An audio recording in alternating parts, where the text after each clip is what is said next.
नमस्कार दोस्तों, मैं अंकुर उपाध्याय स्वागत करता हूं आप सभी का एक बार फिर से अपनी नई वीडियो में। दोस्तों यहाँ पे सबसे पहले आप सभी के साथ बात करना चाहूँगा एक अपडेट के बारे में, जिसके बारे में मैंने प्रीवियस वीडियो में आप सभी के साथ डिस्कस किया था। इजराइल और लेबनान के बीच में सीज फायर हो गया है। उसके बाद कच्चा तेल हरे निशान में ट्रेड कर रहा है, $80 प्रति बैरल समथिंग। मेरे पास कुछ लोग कमेंट कर रहे हैं कि भाई जब सीज फायर हुआ है तो कच्चा तेल ऊपर क्यों जा रहा है।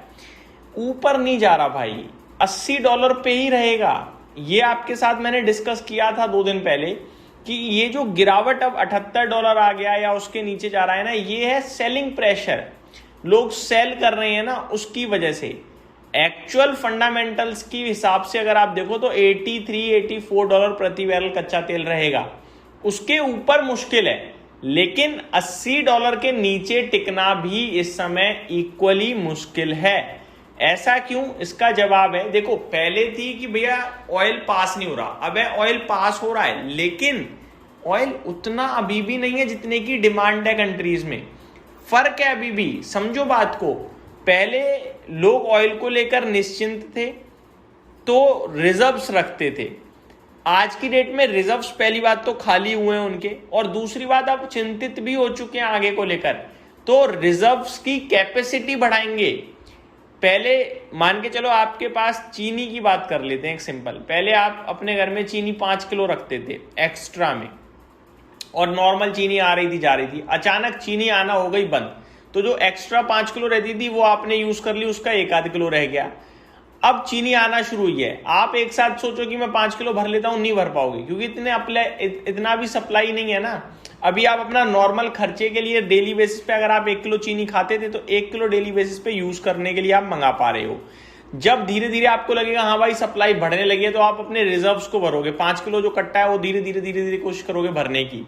फिर आप 5 किलो में सीमित नहीं रहोगे, आप सोचोगे यार कभी दिक्कत आ सकती है, 7-8 किलो कर लेता हूँ, रिजर्व थोड़ा बढ़ा लेता हूँ।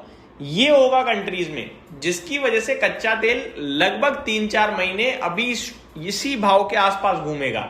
उसके बाद जब रिजर्व फुल हो जाएंगे लोगों के और कच्चे तेल की सप्लाई बढ़ने लगेगी, तब कहीं जाके कच्चे तेल का प्राइस और घटना शुरू होगा। अभी तो कंट्रीज ने अपनी रिजर्व्स खोल के खर्च कर लिए भाई, वो भरेंगे, टाइम लगेगा। तो ये तो हो गई आपके लिए एक छोटी सी अपडेट। अब आता हूं मैं दूसरी बड़ी बात पे।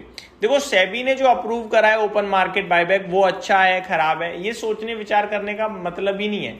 अच्छा है तभी दोबारा लागू हो रहा है, वरना जिस चीज को 1 साल पहले बंद कर दिया था दोबारा लागू नहीं करते।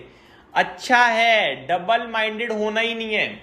सिंपल बात है, जो एफआईज भर भर के बेच रहे हैं, आप और हम नहीं खरीद पा रहे हैं, अब कंपनीज खरीदेंगी, और जब कंपनीज खरीदेंगी तो किसी लेवल पे सपोर्ट आएगा स्टॉक के प्राइस में। हर कंपनी तो ले नहीं पाएगी क्योंकि सबके पास पैसा थोड़ी है, बट जिसके पास है वो तो प्रयोग में ला पाएगा कम से कम। अब ये बहुत अच्छी चीज हुई है जो बहुत पहले हो जानी चाहिए थी, लेकिन अब हुई, कोई बात नहीं, बढ़िया है, देर सवेर होनी चाहिए बस। 1 अगस्त से आपके लिए ओपन मार्केट बायबैक लागू हो जाएंगे। लेट्स सी सबसे पहले कौन सी कंपनी बायबैक करने उतरती है। ग्लोबल मार्केट्स में कोई न्यूज नहीं है, अमेरिका का बाजार बंद है, तो वहां से कुछ भी अपडेट है नहीं इस समय जो आपके साथ डिस्कस करूं। आईपीओ का बाजार दोबारा से गर्म होता हुआ दिख रहा है, क्योंकि जियो प्लेटफॉर्म, एनएससी और एसबीआई म्यूचुअल फंड तीन आईपीओ लाइन में लग गए हैं इस समय, बड़े जो बड़ा पैसा बाजार से जुटाने वाले हैं। आगे मैं आप सभी के साथ आज के डेटा की बात करूं तो डेटा में थोड़ा हो सकता है रीबैलेंसिंग एडजस्टमेंट हो, बट जो डेटा है वो बताना चाहूंगा। एफआईआई कैश मार्केट में 4,859 करोड़ की बाइंग का फिगर दिख रहा है, एडजस्टमेंट है जहां तक मुझे लग रहा है। डीआई की तरफ से 1159 करोड़ का सेलिंग का फिगर आया है आज कैश मार्केट में। इंडेक्स फ्यूचर्स में 792 करोड़ की सेलिंग है, ये नेगेटिव है, क्लियर कट नेगेटिव है। और स्टॉक फ्यूचर्स में 3345 करोड़ की बिकवाली है, ये भी क्लियर कट नेगेटिव है। ठीक है, जियो आईपीओ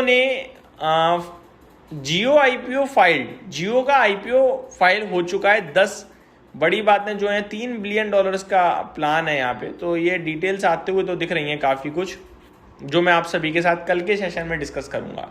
एक अपडेट देनी थी तो लोगों ने 2 महीने की जो मेरी पिक थी 2 महीने पहले 3 साल के लिए, जो मैंने कहा था 3 साल में डबलर भी हो जाए, मेरे को कोई शौक नहीं है, वो एक्चुअली में बाजार के साथ 2 महीने के अंदर अंदर करीब गिरा 10%, वापस भी ऊपर आ गया। बहुत कमेंट करे भाई क्या करें, आपने तो बोला था ये तो नीचे चला गया। 3 साल की बात हो रही है, 2 महीने में कमेंटबाजी होने लगी थी। आज की डेट में वो हमारे भाव से 12% ऊपर खड़ा है। आज सिंगल डे 6% ऊपर भागा है। स्टॉक का नाम है टाटा कैपिटल। आप लोगों को जब मैंने पूरे फंडामेंटल्स बताए हैं, वैल्यूएशंस बताए हैं, सब डिस्कस किया है, फिर इतना पैनिक क्यों था? ऊपर आ गया, 2 महीने में आ गया।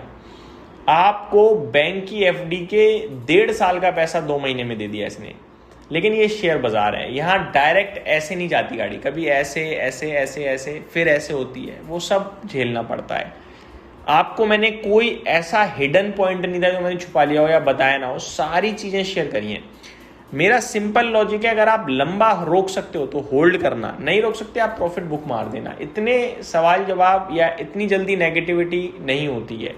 आपके कहने से कितने लोगों ने बेच दिया होगा बेफिजूल में, और कितने लोगों ने खरीदा नहीं होगा डर की वजह से, और मेरी जो छवि खराब करी वो अलग बात। खैर वो कोई बात नहीं, बट इतना मैं कहना चाहूँगा, जहाँ दम होती है वहाँ मैं लॉन्ग टर्म शेयर करता हूँ, जहाँ दम नहीं होती वो नहीं शेयर करता, सिंपल। तो ये मेरी तरफ से आपके लिए बड़ी अपडेट्स थी। ऐसे ही GIC आ रही, 2 दिन में देख लो आप, 356 वाला 369 हो गया ना। ये चीज़ें हमारे हिसाब से चल जाती तो शायद हमसे बड़ा कोई नहीं था बाजार में। लेकिन आगे पीछे होकर अगर आप सही बैठ रहे हो, दैट मीन्स आप स्टडी सही कर रहे हो। बड़ी बात नहीं है, स्टडी से था जो भी था, गलत पढ़ने का पूरा हक है भाई, बाजार है। ये मेरी तरफ से अपडेट थी, उम्मीद करता हूँ डिटेल्स पसंद आई होंगी। Thank you so much for watching this video. Good night guys.